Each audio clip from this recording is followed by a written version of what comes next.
The smell of coffee is in the air. It must be time for another episode of The Art of Struggle. Welcome to another episode of my podcast called The Art of Struggle. You can hear me rant about art, video games, movies, pop culture, CGI, the industry, and much, much more. My name is Fatai, and I will be your guide as we explore the world of CG, pop culture, and the people who make it all possible. All right, let's dive in. Today.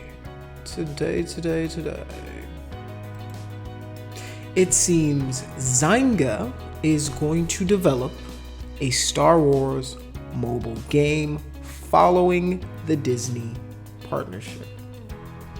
As a huge Star Wars fan, if you've noticed, a little Easter egg from every single episode from the past 2 weeks, I have been rocking a Star Wars shirt.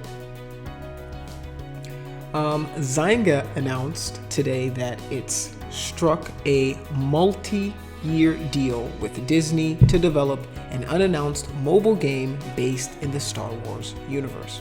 As part of the non-exclusive licensing deal, Zynga will take over live operations for the mobile game Star Wars Commander, which was published by Disney back in 2014. VentureBeat reports that Zynga's Natural Motion Studios in the United Kingdom will develop future free-to-play Star Wars titles with the possibility for a second to be considered. There isn't the first instance of Disney bringing the Star Wars franchise into video games. But it isn't clear yet if the deal with Zynga will affect EA, as the studio partnered with Disney to develop Star Wars Galaxy of Heroes in 2015.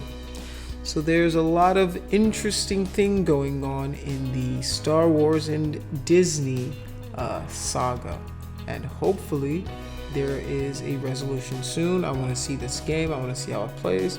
I might download this game. You never know. All right. So on another note, scammers. Oh, you know those guys. The scammers are still trying to snag free games from indie developers. They out here scamming y'all. All right. Emily Morganti speaking to Kotaku about key scammers trying to take advantage of independent developers.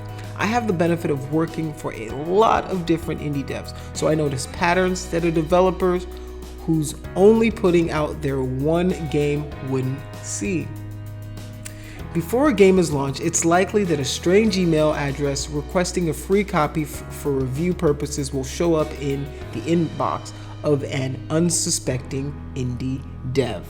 Key scammers utilize this method constantly, and it's no secret that it's an issue within the industry. In a recent interview with Kotaku, Emily Morganti, who handles PR for Adventurous Games, discusses how key scammers continue to be a problem for indie devs trying to market their titles without being conned. Morganti explains that subtleties that lie in every odd request, which takes the form of misleading email addresses and copy that seems off. Some of these people email about every game that comes out using the same copy and paste email. Some people do a blanket request for multiple games on the same day. Some multiple developers are getting the exact same email about how excited someone is to stream their game, she explains. There was one guy a few years ago with a long sob story about how he'd lost his job and had a big tax bill to pay and couldn't afford games, but a free copy of insert game here would make his life complete. Yo, these scammers is trying hard out here. They're giving you every story. Man, there are beggars everywhere. This is crazy. I didn't even know. I've heard of cyber begging, but this is a new level. Despite sharing a few similarities, every scammer works differently when it comes to execution. The last notable scammer Morganti encountered made waves as he reached out to many devs for free codes, going by the name of Dmitry Despov. I mean, of course, if he isn't Russian, where would he be? He sent several emails to Morganti asking for codes, explaining that he operated a coffee shop in Ukraine where he'd give out video games as prizes for tribute. Unsurprisingly, the request turned out to be a ploy for free codes despite the cafe being a legitimate business. Morganti admits that it's becoming difficult to parse which review requests are honest and which ones are malicious. She calls an instance where an editor for a publication reached out for a code the same time a scammer who was impersonating the editor did as well. Yo, this is dope. I want to see a movie on these scammers, you know what I'm saying? Okay. I heard from the editor first and added him to my list for a review copy. And then I heard from the scammer on the day we got keys. And I sent it to him thinking it was the same person, she says. A few days after, the real editor emailed me to ask where his key was. And we pieced it together. Y'all got scammed. That's what happened. He came through, slid in them DMs at the right time, and y'all gave him them keys. I've been doing PR since 2006 and always had a policy of sending a key to anyone who asked for one, no matter how small the site. But I am a lot more suspicious now, Morganti continues. You should be, Sheriff. Jesus Christ. The work involved in vetting people to figure out if they're legit or not isn't worth the effort, and I think writers from smaller sites and freelancers are paying the price.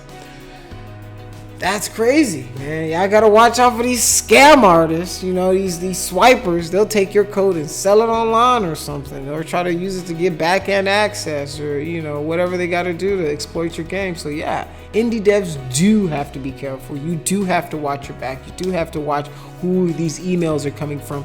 Check if they're a reputable source. Go to their pages. See if they're real. They've done actual streaming or actual twitching or anything like that. Like, make sure before you just give these people your free codes.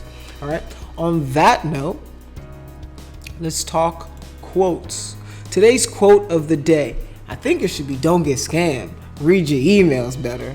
But we're going to give you something a little more philosophical from your boy, Jim Ron. He says, profits are better than wages. Think about that. Wages make you a living. Profits make you a fortune. I want profits, and you should too. I want to thank you for listening to another episode of my podcast called The Art of Struggle. I want to remind you can watch it on YouTube. Follow me on Instagram, Twitter, Facebook. Listen to the podcast on iTunes, Google Play, wherever you get your podcasts. My name is Ty. This is The Art of Struggle, and I'm signing out.